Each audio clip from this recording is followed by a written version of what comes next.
Yo, Bakayalo, Konoyalo, aujourd'hui on va s'intéresser à Dragon Ball Multiverse. Une œuvre réalisée par des fans, ce qu'on appelle une fanfiction. Il s'agit ensuite d'une suite proposée par ces fans de Dragon Ball Z, une alternative à Dragon Ball Super. Et sincèrement, pour des fans, c'est vraiment du beau travail qu'ils ont fait. Parce qu'apparemment, d'après ce que je vois, ça a plus de 1738 pages à lire. C'est énorme. Et évidemment, on ne va pas tout lire ensemble. Là, je vais juste découvrir le début, je vais vous donner juste mes premières impressions. Allez, sans plus attendre, la découverte de Dragon Ball Multiverse. Alors, on débute tout d'abord par un combat dans un tournoi. On peut voir qu'on est dans les tribunes. On voit deux points qui sont en train de se cogner dessus et on voit l'impact énorme. On voit qu'il y a du Raditz, on voit qu'il y a du Vegeta, du Goku, du Gohan, du Piccolo, du Freezer, son père, Cooler. Ouais bon, je rappelle que le frère de Freezer, Cooler, n'existe pas vraiment. Il s'agissait d'un OAV de Dragon Ball, et les OAV ne sont pas officiels. C'est-à-dire que son histoire ne s'intègre pas à la chronologie principale. Mais comme il s'agit d'une fanfiction, je suppose qu'ils ont pris tous les personnages des OAV de tous les films.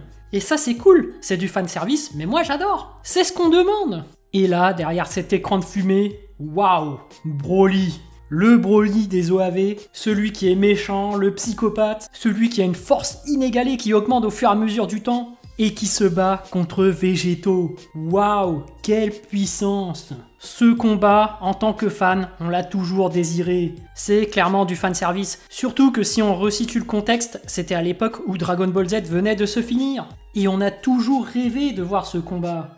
On a alors Végéto qui charge sa plus grosse attaque, le Big Bang Kamehameha, et Broly qui lance sa grosse boule d'énergie. C'est les deux plus grosses, meilleures attaques de l'époque. Et on voit bien que c'est l'attaque la plus puissante parce que les autres savent que l'impact va être énorme.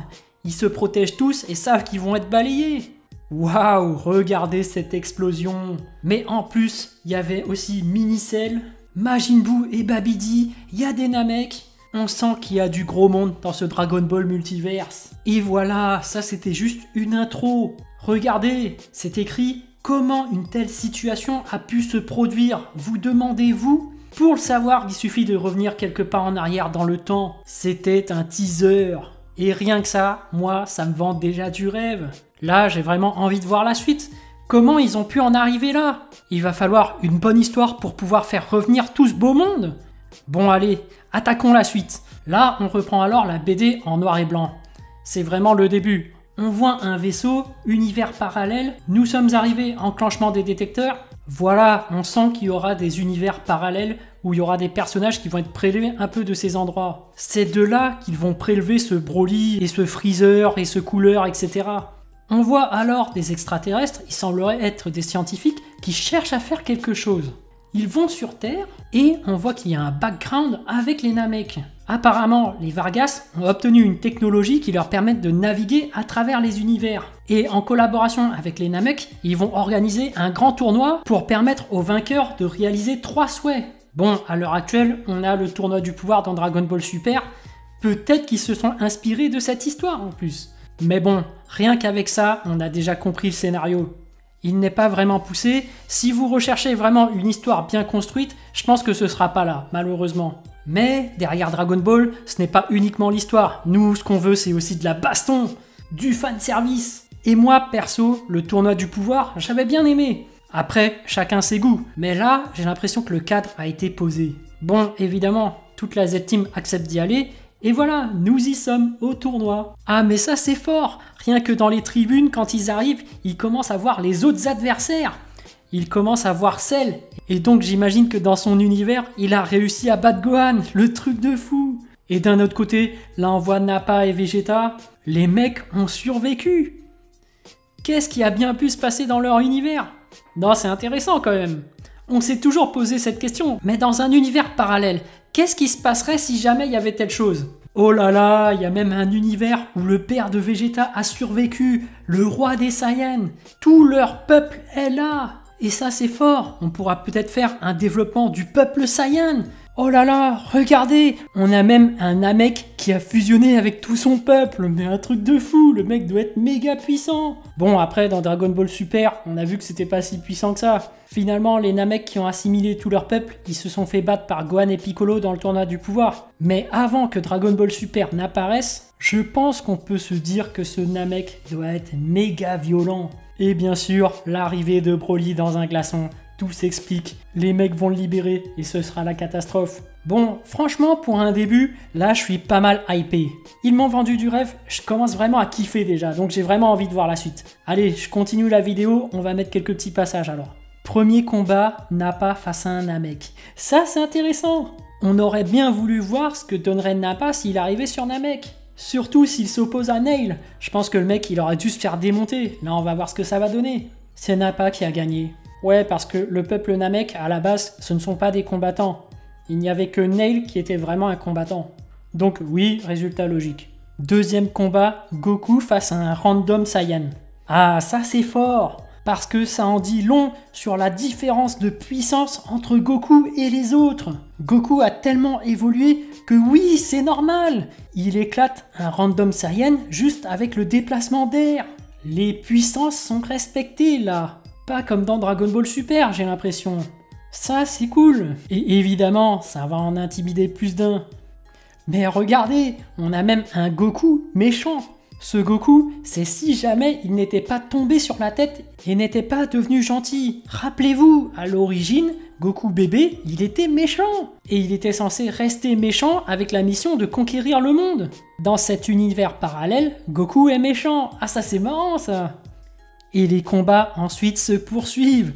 Le Kaioshin du Sud face à Buta de l'univers 8. Buta du commando Ginyu. Ah oui, je m'en souviens. C'est vrai qu'il se prétendait être l'homme le plus rapide de l'univers. Non mais il y a tellement plus rapide que lui en fait. Et voilà, le Kaioshin du Sud va se téléporter, one shot. Non, c'est marrant le petit gag. Moi j'aime bien là. Dragon Ball Multiverse joue un peu avec l'univers de Dragon Ball. C'est super intéressant et super marrant. Moi j'aime bien.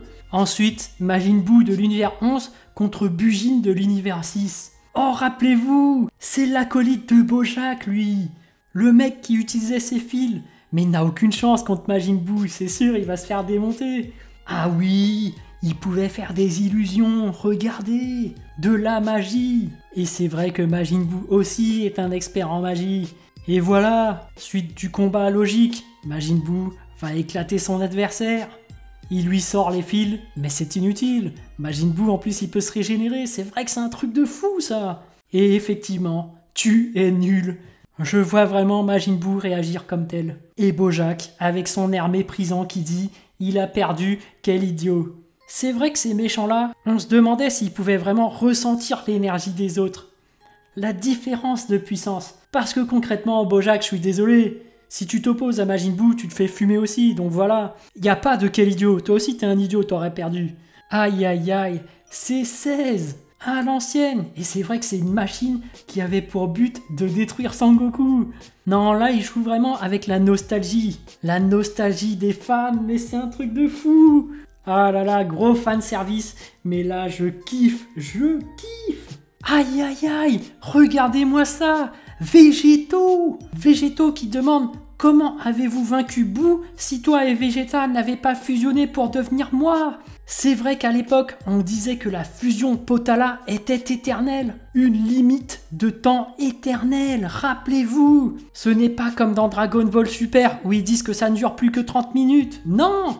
Il n'y a pas de parce que t'es Kaioshin ou un dieu, ça dure éternellement, non. C'était la fameuse contrainte de si vous fusionnez, voilà, vous pouvez plus vous séparer. Et c'est ce qui rendait le choix de Son Goku et Vegeta encore plus dur. Ne plus pouvoir reprendre leur vie d'antan. Ce sacrifice pour pouvoir sauver la Terre et ressusciter tout le monde. Bon, là je suis trop hypé, on a à peine vu 60 pages, je suis tellement hypé que là je vais arrêter la vidéo et regarder la suite direct, je vais tout enchaîner.